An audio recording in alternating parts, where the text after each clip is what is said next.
Hey friends, we're back. We meaning me.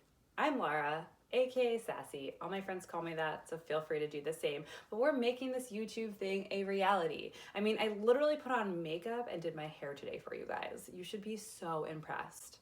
Are you? I'm gonna take that as a yes. So today we are gonna talk about my 3 top tips for meal planning. But before we get started, make sure that you subscribe below and share this with someone who you think would actually really enjoy it and find it helpful. We're gonna talk all things nutrition, meal planning, grocery shopping, debunking nutrition myths, you name it, around nutrition, we will probably be talking about it. So please share with someone you think will enjoy it and maybe enjoy a little bit of sass or entertainment, because let's be honest, I've already recorded this 3 times and no guarantees what I'm going to say. So today we're going to talk about those 3 top tips to help you start meal planning. So obviously there's a lot of information out there as it relates to meal planning. And while I can certainly help give you a ton of things to do, we have to start with where you're at. So first things first is that we must set a time to actually do this. We wouldn't just show up to our doctor's office, I guess, unless our arm's falling off. But imagine that you just showed up for your annual physical, right? They would not be expecting you. Chances are, if you just showed up with your car and said, I'd like an oil change, you're going to have to wait. So with meal planning, maybe that wasn't the best example, but you get what I'm saying. You probably wouldn't go take your car to get an oil change if you didn't actually put it on the schedule. So meal planning is no different. It's just like exercising. If you don't sign up for a class or actually tell yourself you're going to do it at 8 a.m. today, chances are it's not going to happen. So same thing happens with meal planning. So often people are like, oh yeah, I'm going to meal plan.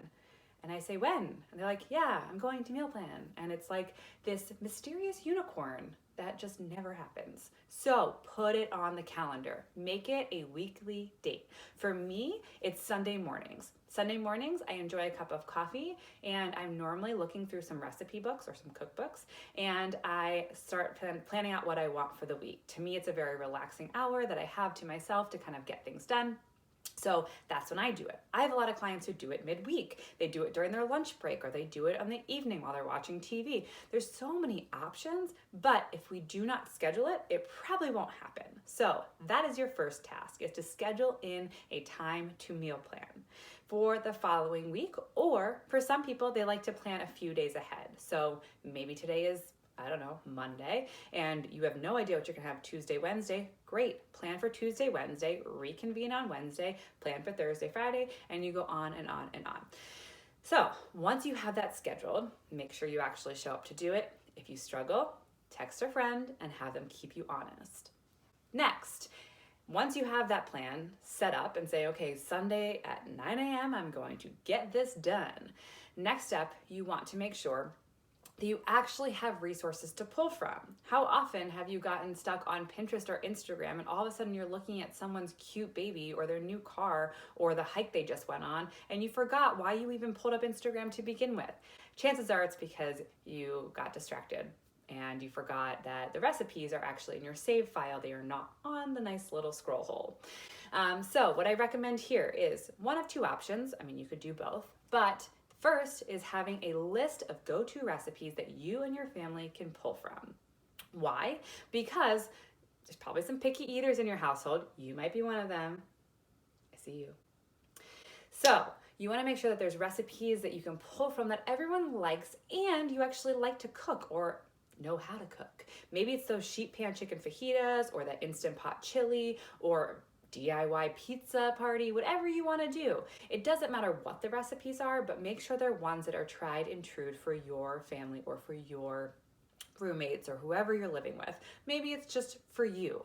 I recommend getting a set of 10 recipes to start with, and you can always add to it. Some of my clients like to actually put them in those sheet protectors and put them in a binder in the kitchen. Others like to just save them on their phone in a folder. Others like to print them out and just have them in a file box. So there's so many options, but make sure that you actually set those out. If you're like me and all of a sudden those 10 recipes turn into 100 recipes, then have resources that you actually like to go to. For me, I always make sure that I do because I love them. I normally go to Pinch of Yum, Half Baked Harvest, and the Real Food Dietitians. Hey, Jess and Stacy. So those are my three go-tos when I'm stuck or when I can't figure out what I'm feeling like making. I almost always go to those three websites, or I even use the Half Baked Harvest cookbook. And that way I know that I love their recipes because I've tried them again and again. And so I go there for my inspiration for the week. So I know those are my three go-tos.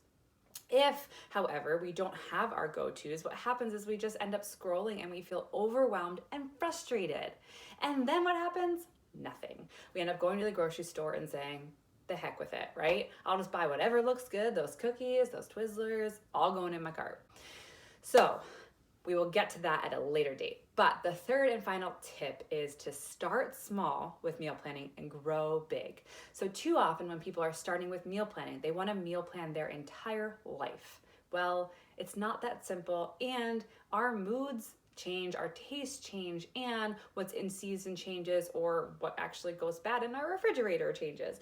So start small. If you're new to this, pick one meal that you're going to plan for the entire week.